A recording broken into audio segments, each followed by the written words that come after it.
This morning on BRN, the FDA approves some Apple Airpods as hearing aids. Joining me now is Julie Norin of Towson University. Julie, so great to see you again. Thanks for joining us this morning. Hi, Jeff. I'm always happy to talk with you. Yeah, and we should tell the audience that now you were a practitioner for many years. Now you're taking all of that expertise and you're training the future hearing professionals. That is correct. I'm still a practitioner. I'm still a licensed audiologist, but now I am also full-time faculty with the Doctor of Audiology program at Towson University, where I get to dive in a lot deeper into teaching our future professionals. So I'm really enjoying this. A lot of practical experience and rewarding. It's like mentorship, Yes, and exactly. people need that. Okay, Julie, I wanted to come back to you because I'm going to hold up the AirPods. There's been a recent announcement by the FDA that well, first of all, Apple is enhancing these AirPods software to allow them to act as hearing aids. And when we last spoke with you, we talked about over-the-counter hearing aids. I want to start off with your reaction to this announcement and Apple's announcement. Yeah. Look, I'm so glad, Jeff, that you touched on the fact that it's a software enhancement, because I'll get into that in a little bit. A lot of people think, oh, there are these great new AirPods themselves that are coming out that are going to act as hearing aids. So we'll touch on that in a bit. My initial reaction is always sort of like, ooh, this will be interesting. I think anything that can generate a deeper conversation about hearing loss and about the need for treatment and improving access to treatment through technology is great. So I'm okay with it. I don't think that it's going to necessarily replace your prescription hearing aids. I think there are a lot of differences that I hope we have time to talk about today. But I think that it's great. I think that it's great to have that conversation out there and that more people are talking about it and that it builds that awareness or increases that awareness and drives people to want to treat their hearing loss. Yeah, and I like that you mentioned destigmatization. I can't speak this morning, but there are people out there that if they can't hear something or certain range, because we all lose our hearing over time, they may not want to speak up, Julie. And Right. that concerns me because there's a period of isolation you can have. You're actually isolating yourself if you can't hear and listen to the conversations of others. You can't Yeah. communicate. That's how we communicate. Mm-hmm. Exactly. And we see that. We see that that lack of treatment and the impact of hearing loss can lead to a lot of other psychological aspects such as depression and isolation and withdrawal, and in addition to just general deprivation of sound, which Johns Hopkins has put out a lot of research that has shown a correlation between untreated hearing loss and cognitive decline. So there are a lot of negative things that can come with having a hearing loss that goes untreated. Yeah, and so last time you were on, you talked about OTC, over-the-counter hearing aids, and there are some real. By the way, I would categorize these in the software in that same category. They may be different, but from a practical point of view, I think there's two categories. How does an over-the-counter hearing aid, such as what I'm classifying this as, differ from those prescription hearing aids? Are they as good? Do they must serve a purpose if they're being sold? And the FDA approved it. Yeah, yeah, they do. It's ooh, that can be a whole conversation in itself. But Sure. yeah, there are some differences in terms of what constitutes an over-the-counter device versus a prescription device.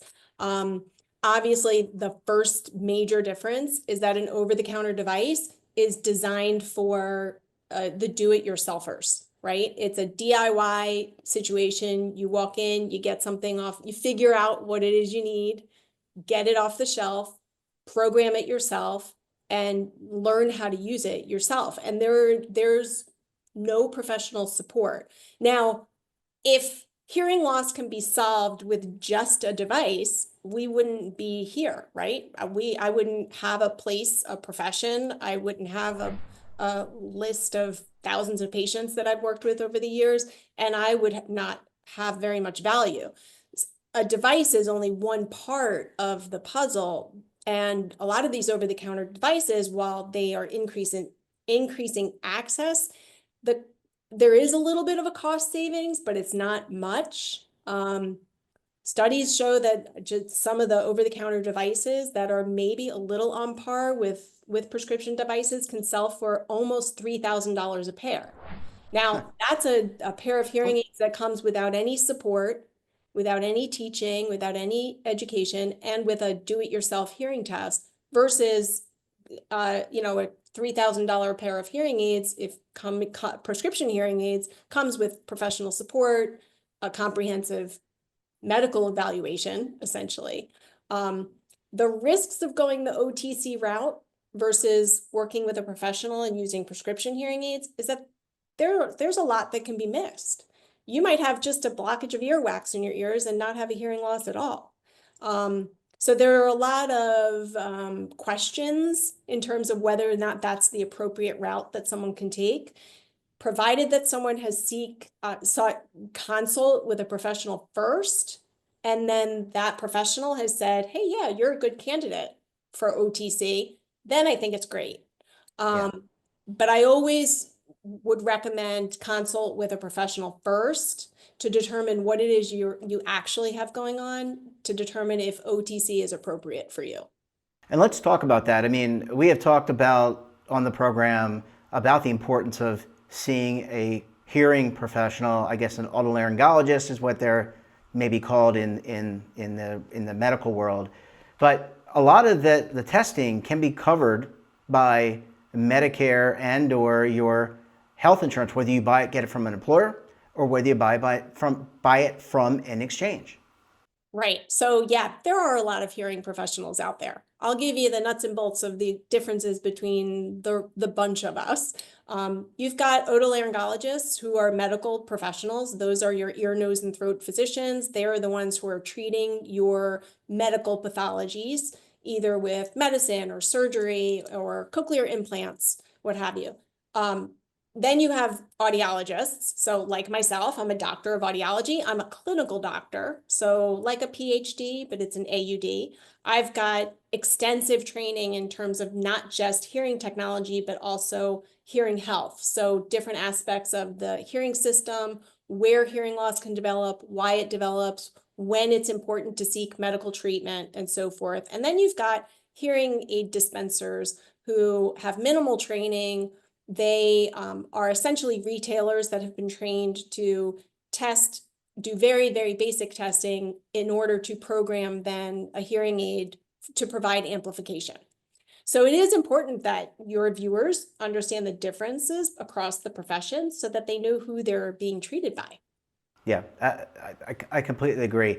Julie, Yeah. I want to bring you back because we're limited on time. But my last question to you is, so we had this FDA ruling.